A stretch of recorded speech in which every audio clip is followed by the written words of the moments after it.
Title: दुष्ट पत्नी और अमीर किसान। एक छोटे से गांव में रामू नाम का एक ईमानदार और मेहनती किसान रहता था। रामू ने अपनी मेहनत और बुद्धिमानी से अच्छा खासा पैसा कमाया था। उसकी मेहनत से फसलें भी भरपूर होती थीं, जिससे वो गांव के सबसे अमीर लोगों में से एक बन गया था।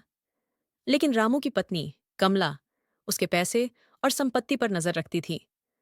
उसकी लालच और चालाकी ने उसे धीरे धीरे एक दुष्ट स्वभाव में बदल दिया था। वह हमेशा रामू के पैसों पर अपना अधिकार जताने की कोशिश करती और बेवजह ही उसे परेशान करती थी। कमला का स्वभाव ऐसा था कि वह केवल अपने सुख सुविधाओं के बारे में सोचती थी। रामू को मेहनत करते देख उसे चिढ़ होती और वह हमेशा यह चाहती कि उसका पति उसके कहे अनुसार ही चले।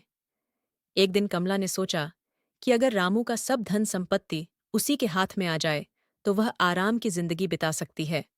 कमला ने एक चाल सोची और एक जादूगरनी से मिलने का निश्चय किया। वह उस जादूगरनी के पास जाकर बोली, मुझे ऐसा कोई जादू चाहिए जिससे मेरे पति की सारी संपत्ति मेरे हाथ में आ जाए।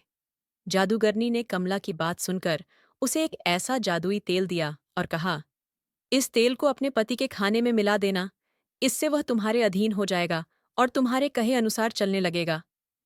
कमला खुश हो गई और घर जाकर उसने योजना बनाई कि कैसे इस तेल का उपयोग करेगी। अगले दिन उसने रामू के खाने में उस तेल को मिला दिया। रामू को खाकर अजीब सा महसूस हुआ और अगले कुछ दिनों में उसकी तबीयत बिगड़ने लगी। वह कमजोर और बीमार महसूस करने लगा, जिससे वह खेतों में काम नहीं कर पाया और धीरे धीरे उसका स्वास्थ्य और बिगड़ता गया। कुछ हफ्तों बाद गांव के एक बुजुर्ग ने रामू की हालत देखकर उससे बात की। रामू ने बताया कि अचानक उसकी तबीयत खराब हो गई और वह काम करने लायक नहीं रहा। बुजुर्ग ने कहा, कुछ अजीब है, तुम्हें किसी के खिलाफ जादू किया गया है। रामू को यह सुनकर धक्का लगा।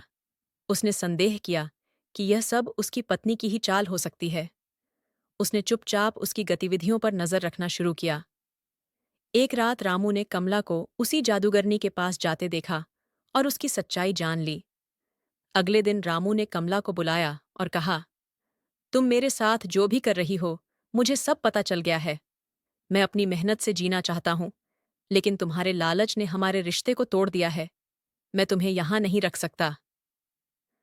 कमला को अपने की पर पछतावा हुआ, लेकिन अब बहुत देर हो चुकी थी।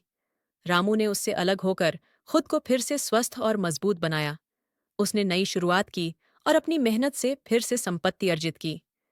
इस बार उसने अपने धन को संभाल कर रखा और किसी के लालच का शिकार नहीं हुआ। सीख: इस कहानी से यह सीखने को मिलता है कि लालच और धोखाधड़ी कभी किसी को सुख नहीं देती। रिश्तों में विश्वास और ईमानदारी सबसे बड़ी संपत्ति होती है।